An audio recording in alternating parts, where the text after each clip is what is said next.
got, I won't say aggravated, but passionate when we were preparing this topic. Or my hot button issue. Is Dak Prescott the problem for the Cowboys?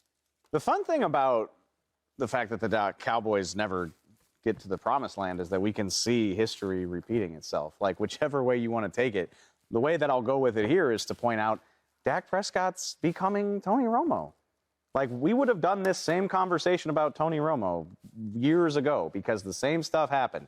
Had a fantastic season as a young quarterback, fell just short to a better team that wound up winning the Super Bowl, and then they could never quite get over that hump. It got harder and harder to put a good team around him. Tony Romo can't win the big game. Tony Romo throws an interception. Then Tony Romo retires after Dak Prescott takes his job, and now the collective agreement is like, Tony Romo was so good. If the Cowboys could have just put a better team around him, man, there's no telling what they could do. He's not like this bum Dak. Man! Dak's 30 years old. Now he finds himself in a similar boat. Never mind the fact that he's never had a losing record as the Cowboys starting quarterback. He's made the playoffs in 4 of 6 seasons. No, he's not perfect. He's not the best quarterback in the league. I wouldn't even say he's top 5. He's a quarterback that you can win with. He is. Can he win the Super Bowl? I think he's good enough to win a Super Bowl. The Cowboys haven't gotten anywhere near close enough. What aggravated me? The topic originally was, is Dak's Super Bowl window closed? And I said, when was it ever open? When have the Cowboys ever given you the impression that they were this close? I got an answer. Can I answer? Give him an answer. You're going to say 2016? No, I am. And I'm going to tell you that even if they had beaten Aaron Rodgers, they would have had to play Atlanta, an Atlanta team that beat the hell out of the Packers, an Atlanta team with just as good of an offense. The Cowboys' issues in 2016 were all defensive, and that Atlanta team had prime Julio and Matt Ryan playing at an MVP level with Kyle Shanahan as his OC. It's not a given that Dallas wins that game, and therefore you could argue they're still very far from even playing in a Super Bowl, let alone winning it. They haven't gotten that close. And going back to the point about Tony Romo, what's the constant here? Like, the quarterback has changed. The teams have changed. The blueprints have changed. The Cowboys organization, the coaches have changed, by the way. The organization, the people making the decisions are the constant.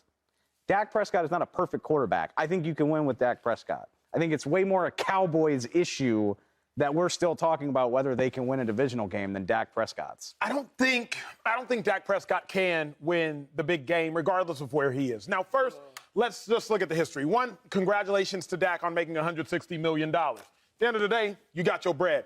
But let's remember, Dak was a 4th-round pick. Why does that matter? Because outside of Tom Brady, since about 2005, modern NFL football, we pay scouts so much money to miss on quarterbacks by drafting them too early, not too late. Right. If you missed on a quarterback, you drafted him too early. So Dak being a 4th-round pick just simply tells you off rip, like, okay, there probably is a talent gap between him and other quarterbacks in football. That's why I say congrats to Dak on making $160 million. But let's all acknowledge there's a talent gap there. Now we got to see, is there a performance gap? Because talent doesn't mean everything. Tom Brady was a 6th-round pick. But is there a performance gap? When I look at the fact that Dak Prescott's last 2 bad games this season weren't because of a lack of talent. They weren't because he didn't have receivers. They were because his arm either wasn't good enough or his decision-making wasn't good enough. Go back to Washington. The interception, the pick 6 he threw. That wasn't because he didn't have Amari Cooper. Right. That was because he threw an out late and inside to a squat corner. Let's go back to the playoff game when he threw the interception to Fred Warner. That wasn't talent. He threw the ball to 1,400-yard receiver CeeDee Lamb. Right. That was because he threw the ball late, and that was because he was predictable with the timing of the throw. Let's go back to the interception he threw to Lenore, trying to target Michael Gallup against the 49ers. Right. He didn't throw the check down to Ezekiel Elliott. That's not a talent thing. To me, Joy Taylor, that is... Skip over which one? One of the 5 best playoff performances in the modern era. I said his last 2 bad games. Okay. I said his last 2 bad games. His 5-touchdown game against the Bucs, I've given him all the credit in the world for that game. You did do that. Yeah, his last 2 bad games. So, Joy, to me, it's about Dak more than it's about the Cowboys. Shady, I can't wait to hear what you have to say, but I want to give you more time. So, Joy, where do you stand? The Cowboys are 5-12 in the playoffs since 1996. They share company with the Lions and the Commanders as the only teams with 0 NFC championship game appearances since 1996. I'm pretty old. I was 9. 9 years old. It stings. Hadn't hit the 2 digits yet. It's the Cowboys' fault. It's always the Cowboys' fault. The fact that the Cowboys are in a situation where they have to extend Dak Prescott is whose fault? The Cowboys. Because they didn't have to pay Zeke Elliott first. Why did that happen? Why did it happen, y'all? It happened because Jerry loves him some Zeke.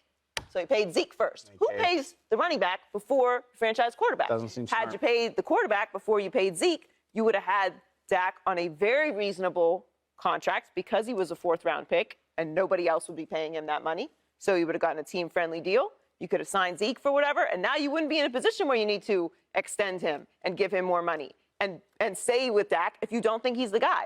All of the problems that the Cowboys have, the reason that they don't have a window in their house to get to the Super Bowl, they remodeled after 1996 and forgot to put in a window to get back to the Super Bowl. They have this, when you do the same thing over and over and over again, and you keep convincing somebody you're going to get a different result, when you have this much evidence that it is the way the team is run that produces these results. They don't have a high-level quarterback. Why? Why do you not have a high-level quarterback? The answer lies in how you structure the team. The team is not run like any other organization in sports. Maybe you can argue the Lakers. And the difference between the Lakers and the Cowboys is the Lakers occasionally win championships. So I wouldn't even put them in the same category because the Lakers win championships. The Cowboys can't even get to the game before the championship game to win the championship game. There's 1996. We don't talk about the Commanders like they're a legitimate Super Bowl contender. Why? Because they're a dysfunctional organization. We don't talk about the Lions like they could win a Super Bowl. Why? Because we think they're the most dysfunctional organization in sports. The only reason we talk about the Cowboys this way is because of the brand. Dak might not be good enough to win a Super Bowl, but the Cowboys not winning a Super Bowl or even getting to the NFC Championship game is not Dak's fault. See, I disagree, right? I disagree because I watched the Cowboys play against a really, really good 49ers team. And some of the players played pretty well, right? I mean, even this year, they had, 7 Pro Bowl players? Dak wasn't one of them. Dak played in only 12 games and led the league in 15 picks. Like, you have to try to do that. You got to try to do that. So when I look at the game, and I hear you talking about the Cowboys, that it's their fault and not Dak's. How? Dak lost that game. Am I tripping? Am I saying something that didn't happen? Yes. No, I'm with you. Yeah, Dak lost that game. Okay, yeah. So it's like, why are we faulting the team? I'm not faulting the players. No, or the management, whoever it is, the coach, management, whoever y'all want to fault. That's saying the Cowboys' fault and not Dak's. My thing is like, and I'm trying to figure out like why like us here, people on Twitter, people on TV, they never want to say what the real issue is. And when you watch the game, it's Dak losing that game. I ain't never seen nobody have the Niners in a box like that. That defense was playing lights out. But real quick, in CD Lamb, like in the beginning of the year, we didn't know what he would be. You lose Amari Cooper, I didn't know he would be this. He was balling out. He looked like a Amari Cooper. So it's like in the backfield with the running backs. Pollard was going crazy this year. I know you called him a backup. He was. Most teams, he will be starting for. Sure. You agree, right? Yeah. So backup or not, he was a baller. Then you have Zeke as your backup. That's a great role. That's a great offense. Offensive line. Doing a lot of shuffling. He's over here, left tackle, right tackle. They blocked pretty well this year. So when I look at this team and the reason why they're not winning games in the big games, I'm not talking about the Bucks against a bad defense, a bad team, been a bad team all year, a losing record team. I'm not talking about that team. I'm talking about a good team against the Niners. They could have won that game, and they could have been playing in the NFC Championship game. But the reason is not because no other Cowboy front office. It was Dak Prescott. That's my issue. And I also want to know why we don't say it. Why we don't say what it really is. There's 7 years of evidence that suggests that Dak Prescott is way more part of the solution than the problem. Again, he's never had a losing record. He's made the playoffs 4 times in 6 years. There's 2 ways to do this, and that is why it's so imperative to build a great team around a young quarterback who doesn't cost a lot, which, by the way, the Cowboys failed to do when they tripped over Dak Prescott as a 4th-round pick, and he was good enough to start immediately. You either surround a cheap quarterback with an insane amount of talent, as the Eagles did, or you have the best quarterback, or certainly one of the best quarterbacks in the league, with the Chiefs do. Those are the 2 models. The Cowboys are, I will admit, stuck in a little bit of a no man's land, because I don't think Dak can be on a Mahomes level. And he's also a veteran now who commands too much money to build that type of roster around. But that, again, is the Cowboys' fault. I think a guy like Matthew Stafford, I don't think he's nowhere near Patrick Mahomes. And I love Matthew Stafford. But he's like a quarterback that I think he's better than Dak. I don't think he's way better than Dak, but I think he's better than Dak. My thing is, like the Rams, they needed a quarterback that was solid enough that had, I think, on offense, is serviceable to like. Comparable to the Cowboys. Yeah. I would say they're comparable. Come on. So you get Matthew Stafford, you bring him all the way over to L.A. What do? Go to a championship. Good defense with the Rams, good defense with the Cowboys. Playmakers on the offensive side, playmakers on the offensive side with both teams. The difference was the quarterback. I think it's completely wild to say that the Cowboys are on the Rams level the last 2 years. That's just me. I mean, you realize the number two receiver on the Cowboys roster finished with 560 yards this year. The Rams had 3 700-yard receivers last year, in addition to a 2,000-yard offensive player of the year in Cooper Kupp. And the Cowboys were number one. The Rams had a much better offensive line. You say that, but the Cowboys, right, had the number one offense with Dak Prescott this year, right? Not number one. When he came back? When the stretch when he came back from his thumb, yeah. Okay, so what's up? What we talking about? When he came back, they were number one offense. So that goes out the window. And then everybody talks about Odell Beckham. He was a great addition to the team. Yes, he was. They also went out. I forgot about Odell. They added Odell halfway through. They added Von Miller halfway through the season. Odell was solid. Odell wasn't great. He wasn't great, though. Let's just keep it real. He was good. The Rams had 2, no doubt about it, slam dunk Hall of Famers on their defense, and a third who could possibly get there in Jalen Ramsey.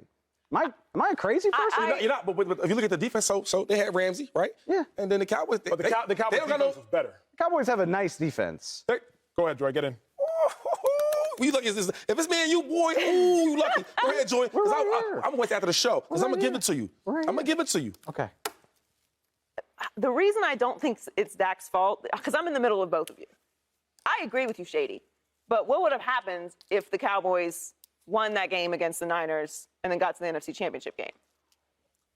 Boom. I can't say that. I cannot say that. That's why I'm an Eagle. I believe can't say that. Smoked by the Eagles. I believe they would have smoked by the Eagles. I don't know. I certainly don't think if they didn't get smoked that they would beat the Eagles. They wouldn't have beaten the Eagles. But it doesn't matter because they can't get to that championship game anyway. That part. I don't think that Dak is capable of doing that anymore. I used to think that he was capable of doing that. The way that I've seen him in big games, I don't think he is. So I'm in the middle of both of you. I still think it's the Cowboys' fault that Dak is their quarterback. I still think that it's the Cowboys' fault that they're stuck in this contract with Dak.